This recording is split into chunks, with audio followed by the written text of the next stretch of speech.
Como que é? Ana, boa noite.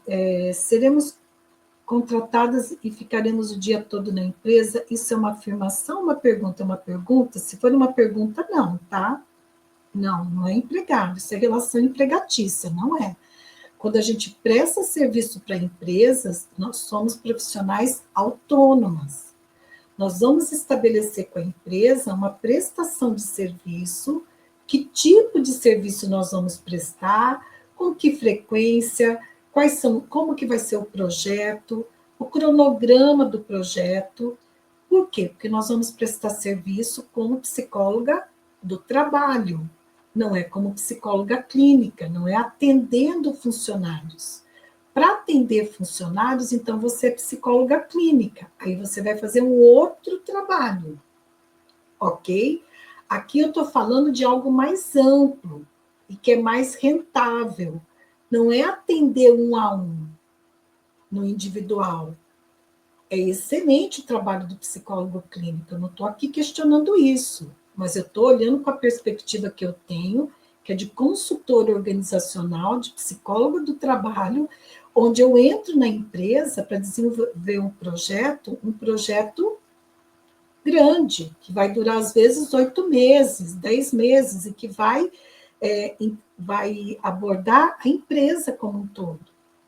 Por isso que quando você pensa na consultoria, você pensa como um processo que tem 3 pilares. Então, quais são esses 3 pilares da consultoria? Primeiro, a gente prospecta empresas, né, onde você vai vender o teu serviço para empresas, né? Você vai atrás de empresas. Ai, Ana Silvia, isso é difícil. Não é difícil. É difícil se você não tiver um método. É difícil se você achar que vai mandar e-mail e vai ter retorno. Mandando e-mail não funciona. Aí vai ser difícil. Tem método para isso, tá? Então, primeiro você prospecta empresas, depois você chega na fase de elaborar uma proposta para a empresa, que também tem um método para você elaborar propostas que vão realmente vender, porque se você não souber elaborar proposta, mostrar o valor do teu trabalho, você vai ter dificuldade de fechar o contrato. Então, inclusive, para elaborar uma proposta, tem um método.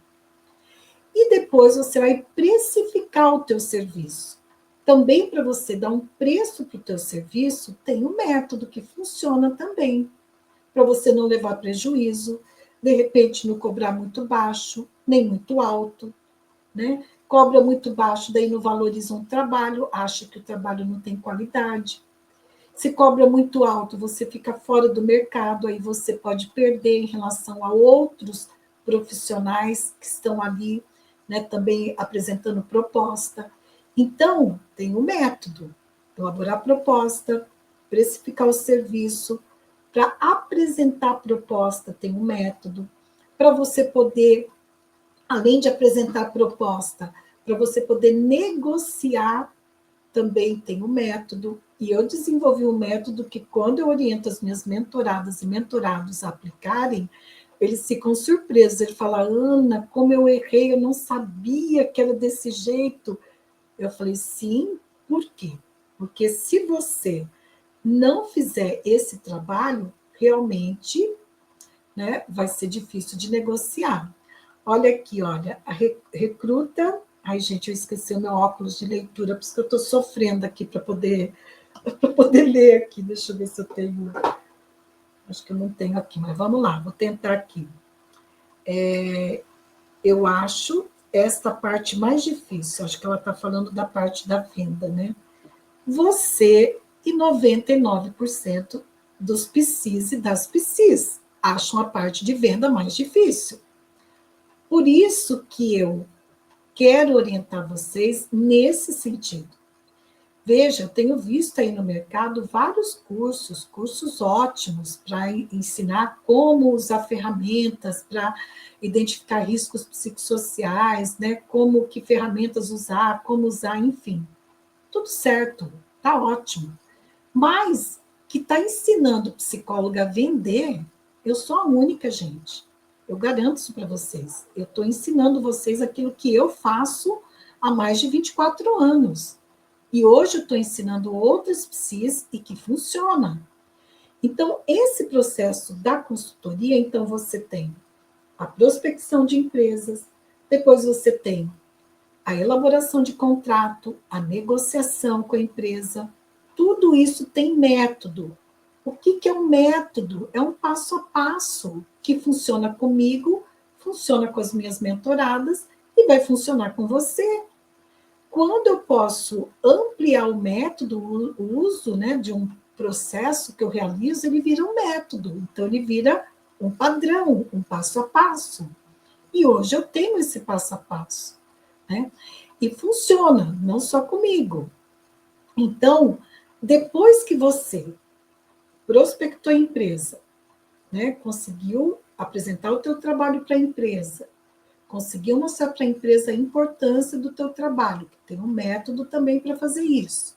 Aí a empresa pediu uma proposta. A empresa pediu proposta, já é meio caminho andado.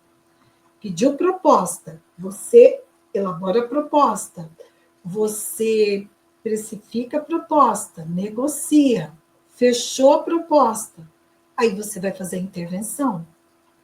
E no caso da NR1, não fique limitada a acreditar que é apenas identificação de riscos psicossociais. É muito mais do que isso. Se você estiver pensando que para você poder atender a regulamentação da NR1 é apenas identificar os riscos psicossociais, como diz o meu mentor, um dos meus mentores, que eu também tenho os meus mentores e mentoras, você vai deixar dinheiro na mesa.